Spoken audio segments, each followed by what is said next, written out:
بسم اللہ الرحمن الرحیم۔ السلام علیکم، میں ذکی عباس ہوں۔ ناظرین، آج 13 جولائی ہے، اتوار کا دن ہے، اور ایران اسرائیل جنگ کے اندر ایران کو سب سے بڑا جو نقصان ہوا تھا وہ تخریب کاری کی کارروائیاں تھیں۔ تخریبی کارروائیوں کے دوران جس طرح سے اسرائیلی جاسوس پینیٹریٹ کر چکے تھے، اور پھر ایران کے اندر انہوں نے اصفہان میں جب پہلے روز ہی حملہ کیا تو پہلے انہوں نے وہاں پر اندر سے ڈرونز چلائے، ان کے جو ڈیفنس سسٹم کو ناکارہ بنایا۔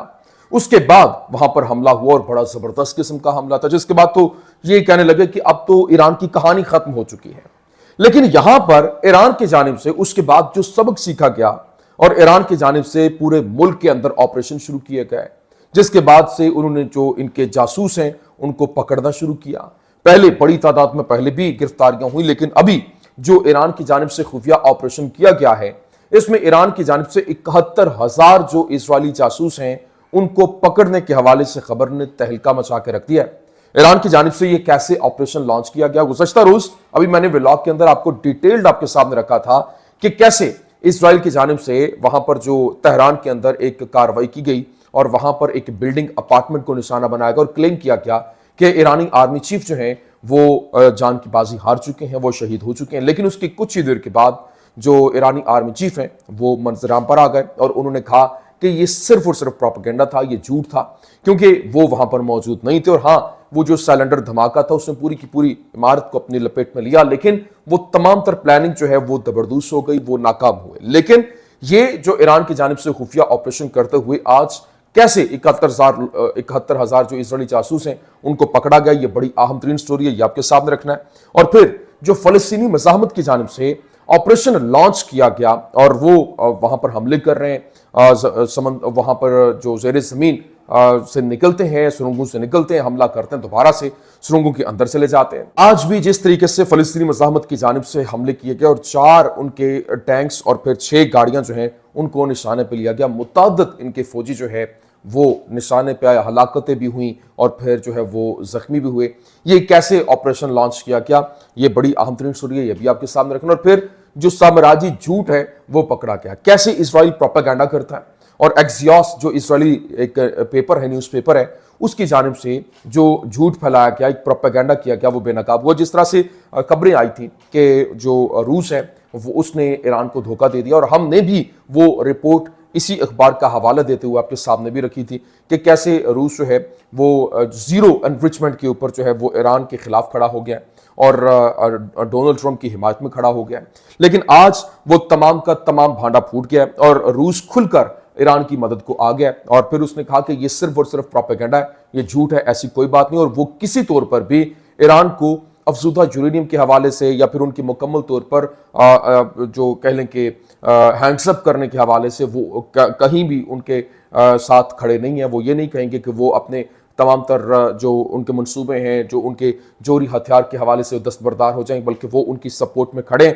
اور نہ صرف یہ بلکہ روس کی جانب سے ایک اسلحے سے بھرا جو کارگو جہاز ہے وہ وہاں پر پہنچایا گیا، جس نے پورے کے پورے سینیریو کو بدل کے رکھ دیا۔ اور ایک بار پھر سے روس نے اپنے جو حمایتی نارتھ کوریا اور پھر ایران کے حوالے سے کہا کہ اگر ان کے اوپر حملہ ہوتا ہے تو ہم بھرپور طریقے سے ان کی سپورٹ میں جائیں گے۔ یہ کیا معاملہ، تمام تر ڈیٹیلز 1 by 1 آپ کے سامنے رکھتے ہیں۔ اچھا ناظرین، سب سے پہلے تو میں آپ کو بتا دوں کہ اس وقت جس طریقے سے آئزک ہرزوگ جو ہے، اسحاق ہرزوگ جو ان کا پریزیڈنٹ ہے اسرائیل کا، جس طریقے سے وہ دورہ یورپ کے اوپر گیا اور اس نے یو کے کے اندر وہاں پر اس نے جس طرح سے وہاں پر مختلف فرانس سے، بیلجیم سے، نیدرلینڈ سے، اٹلی سے، یو کے سے جو وہاں پر مسلم لیڈرشپ ہے، بالخصوص جو امام مسجد جس طرح سے ہوتے ہیں وہ کلے پہنے ہوئے ہیں اور پھر وہ اس کے ساتھ ملنے کے لیے گئے اور اس کو مبارکباد دے رہے ہیں، اور پھر جس طریقے سے یوں کہہ لیں کہ وہ اس کی تعریفوں کے پل باندھ رہے ہیں۔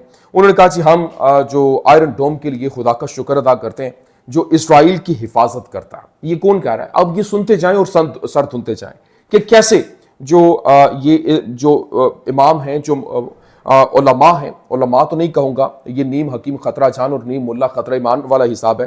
انہوں نے یہی کہا کہ وہ پگڑیاں سر پہ باندھنا، ہاتھ میں دعا مانگتے ہوئے ہاتھ اٹھانا، اور پھر یہ غزہ کے لیے دعا نہیں کر رہے، وہ غزہ کے لیے ہاتھ نہیں اٹھا رہے لیکن اسرائیلی فوجیوں کے لیے اٹھا رہے ہیں۔ انہوں نے ایرانی میزائلوں کا نشانہ بننے والی عمارتوں کا دورہ کیا. انہوں نے شہید ہونے والے لوگ جو تھے ان کا تذکرہ نہیں کیا, بلکہ جو اسرائیلی فوجی مارے گئے ان کے لیے دعا کے لیے ہاتھ بلند کیے. انہوں نے حماس اور مزاحمت کی مذمت کی. انہوں نے اسرائیل کی جو دہشت گردی کے خلاف جنگ میں جرت کی تعریف کی. مطلب وہ جو مزاحمتی کارروائیاں انہوں نے اس کو دہشت گردی کہا. آپ خود اندازہ کیجئے کہ پھر مجھے یہ کہنے دیجئے کہ وہ جس طرح سے کہتے ہیں نا کہ وہ جے کر دین علم وچ ہوندا سرنے سے کیوں چڑھدے ہو 18,000 سے عالم ہاؤ پھر نال حسین دے مردے ہو. اب یہ وہ والے جو وہاں پر ملائزم ہے جس نے اس وقت بھی امام حسین کا خون بیچا تھا, آج یہاں پر فلسطینیوں کا خون بیچ رہے ہیں. یہ امام نہیں ہے, یہ بنو امیہ کے جدید دور کے ایجنٹ ہیں اور درباری علماء ہیں جو شہداء کا خون جو ہے وہ بادشاہ کے دسترخوان پر ٹکڑوں کے عوض جو ہے وہ بیچ رہے ہیں. لیکن وہ جس طرح سے امام حسین علیہ السلام کو کس نے قتل کیا تھا, کس نے شہید کیا تھا, خاندان نبوی کا محاصرہ کس نے کیا تھا, اور پھر ظالموں کی خدمت کے لیے اسلام کو کس نے توڑا تھا, وہی اب نتن یاہو کو آشیرواد دے رہے ہیں اور وہ مزاحمت کرنے والوں کی مذمت کر رہے ہیں. ان کی تاریخ خون سے رنگی ہوئی ہے. تو یہاں پر جو ہے وہ میں نے کہا یہ میں آپ کے سامنے رکھتا ہوں کہ کیسے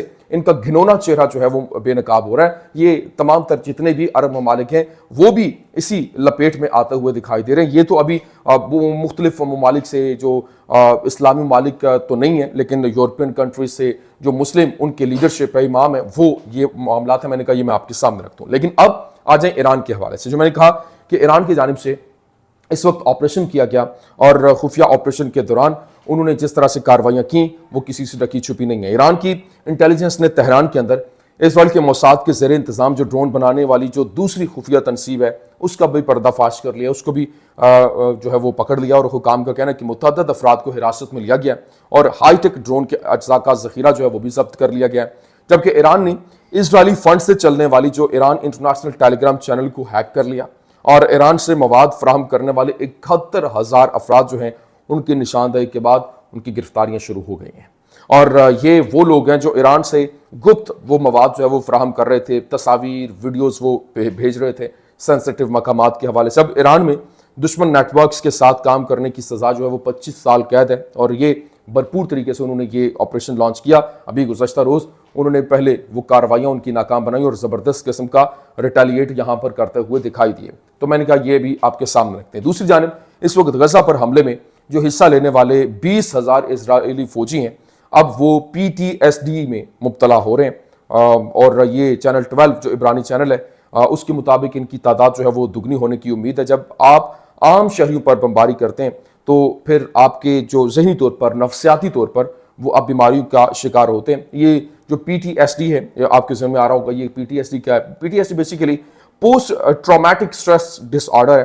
یہ یوں کہہ لیں کہ ٹراما ایک ہوتا ہے, اس کے بعد جو آپ جس سچویشن سے گزرتے ہیں اس کے بعد وہ آپ کے ذہن کے اوپر جس طرح سے ایک ڈس آرڈر میں چلے جانا, نفسیاتی طور پر اس ذہنی عارضہ میں مبتلا ہو جانا جو کسی تکلیف دہ واقعے کا سامنا کرنے سے پیدا ہوتا ہے, جیسے کہ جنسی حملہ ہو جائے یا پھر گھریلو تشدد ہو یا پھر بچوں کے ساتھ بدسلوکی ہو یا پھر جنگ اور اس سے وابستہ جو صدمات ہیں, قدرتی آفت ہے, ٹریفک تصادم ہے, یا پھر کسی شخص کی زندگی یا پھر صحت کو لاحق دیگر خطرات کی بدولت یہ ہوتا ہے. تو یہ 20,000 فوجی جو ہے وہ اسی ایک PTSD سے گزر رہے ہیں.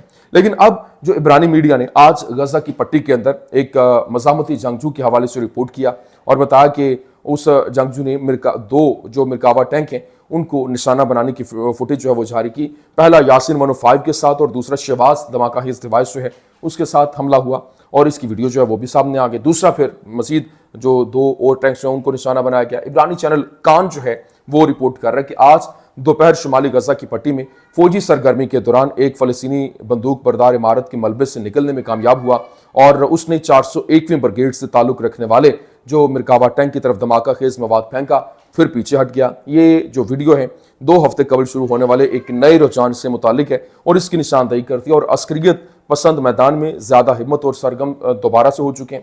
لیکن غزہ کی رپورٹ کے مطابق جو القصام کے مزاحمتی جنگجو ہیں وہ فوجی قافلے کے لیے جانے والے راستے کے ساتھ ساتھ رصد اور بچاؤ کے راستوں سے بھی واقف تھے. لیکن القصام کے مزاحمتی جنگجوؤں نے آج رات بیت حنون کے اندر فوجیوں پر دھماکہ خیز آلات اور پھر RPG راکٹس, مشین گنز اور موٹار جو گولے ہیں ان سے حملہ کیا. پھر مزاحمتی جنگجوؤں نے فوجیوں کو بچانے میں رکاوٹ ڈالنے میں اپنا کردار بھی ادا کیا. جہاں ان کی لاشیں ایک ٹینک کے اندر جو ہے وہ جا رہے تھے, ان کو پھر انہوں نے ہٹ کیا.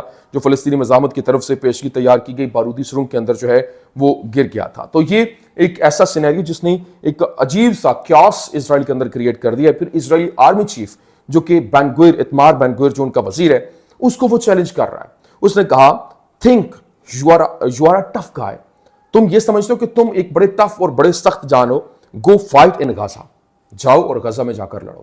اور and if you survive even one day, اگر تم ایک دن بھی وہاں پر سروائیو کر گئے, ایک دن بھی بچ کر واپس آ گئے, I will personally crown you king of bravery, میں تمہارے سر پر بریوی کا تاج جو ہے وہ سجاؤں گا. آپ اندازہ کریں کہ ان کے لیے کتنا بڑا جو ہے وہ ایک جو خوف کی کیفیت جو ہے وہ بن چکی ہے. لیکن ابھی ٹرمپ انتظامیہ جو ہے وہ امریکہ کے لیے جس طرح سے وہ مشکلات مزید کریٹ ہوتی دکھائی دے رہے ہیں, لیکن اسرائیل نے غزہ کے شمالی علاقے بیت حنون پر جو شدید فضائی حملے بھی کیے ہیں, اور اس علاقے میں اس کے 5 فوجیوں کی جو ہلاکت کے چند دن بعد یہ حملے ہوئے. اور اسرائیل کا دعویٰ ہے کہ اس نے فلسطینی مزاحمت کے سرنگوں کے نیٹ ورک اور زیر زمین جو تنصیبات ہیں ان کو نشانہ بنایا. ابھی آ جائیں جو اسرائیلی جھوٹ جو ہے کس طرح سے بے نقاب ہوا, کیونکہ ایکسیوس جو ان کا اخبار ہے وہ پروپیگنڈا کر رہا تھا. دیکھیں یہ اس وقت جو 5th جنریشن وارفیئر جو ہے, جس میں میڈیا کے ذریعے لوگوں کی ذہن سازی کی جاتی ہے اور اسی تھرو جنگیں جیتی جاتی ہیں. ابھی ایکسیوس کیا رپورٹ کر رہا تھا, اس نے یہی کہا تھا کہ ایران جو ہے وہ جوہری دباؤ میں ہے, کیونکہ روس نے اس سے ہاتھ کھینچ لیا ہے. روس نے کہا کہ وہ زیرو انریچمنٹ کے اوپر ایران کے بجائے امریکہ کے ساتھ کھڑا ہے. لیکن اب روس نے پیوٹن جو روسی صدر ہے اس نے باقاعدہ طور پر ایران جوہری دباؤ سے متعلق خبروں کو مسترد کر دیا ہے. پیوٹن کی جانب سے, روسی صدر کی جانب سے اس نے کہا کہ روس نے ایکسیوس کی اس رپورٹ کو مسترد کر دیا ہے, جس میں الزام لگایا گیا تھا کہ پیوٹن نے ایران پر زیرو انریچمنٹ کے جوہری معاہدے کو قبول کرنے کے لیے دباؤ ڈالا اور اسے بے بنیاد اور سیاسی طور پر من گھڑت قرار دیا ہے. جبکہ اس وقت جو روس نے خبردار کیا کہ اس کے اسٹریٹجک اتحادی شمالی کوریا اور ایران کے خلاف کسی قسم کی جارحیت کو برداشت نہیں کیا جائے گا. روس بھی ایران کے ساتھ اسی طرح کا اسٹریٹجک پارٹنرشپ معاہدہ جو ہے وہ برقرار رکھتا ہے جیسا کہ وہ شمالی کوریا کے ساتھ رکھتا ہے. ابھی روسی صدر پیوٹن نے ایران پر دباؤ ڈالنے کے حوالے سے ایکسیوس نے اسی کے حوالے سے خبر شائع کی تھی, اور اس نے کہا تھا کہ وہ زیرو انریچمنٹ معاہدے کو قبول کرے گا. جبکہ اس نے ٹرمپ, میکرون اور ایرانی حکام کو بتایا کہ وہ ایران میں یورینیم کی افزودگی پر پابندی لگانے والے جو جوہری معاہدے کی حمایت کرتا ہے, تہران کی افزودگی کے حق کی عوامی حمایت کے باوجود. لیکن اب وہ تمام تر بھانڈا پھوٹ چکا ہے کہ کیسے یہ ان کا جھوٹ جو ہے وہ بے نقاب ہوتا ہے. اور اسی کے ساتھ جو رشیا ہے اس کی جانب سے ایک اور کھیل کھیلا گیا, اور رشیا نے باقاعدہ طور پر جو ان کا آیوشین 76 جو ہیوی کارگو ہے, جو جہاز ان کا, وہ تہران لینڈ ہوا ہے. اور باقاعدہ طور پر بتایا جا رہا تھا aircraft is designed to transport heavy machinery and weapons. اور یہ جو یوشن جو 76 کارگو جہاز ہے, یہ بیسیکلی ڈیزائن ہی اس وجہ سے کیا گیا تاکہ وہ ایک ہیوی مشینری اور جو جہاز ہیں اور جو ہتھیار ہیں ان کو وہاں سے منتقل کیا جا سکے. تو یہ اس وقت کی سچویشن ہے, یہ اس وقت کے حالات ہیں. میں نے کہا یہ آپ کے سامنے رکھتے ہیں, امید کرتے ہیں ویڈیو آپ کو پسند آئی ہوگی. پسند آنے کی صورت میں لائک کیجیے, شیئر کیجیے, اور ہمارے چینل کو سبسکرائب کرنا مت بھولیے گا. شکریہ.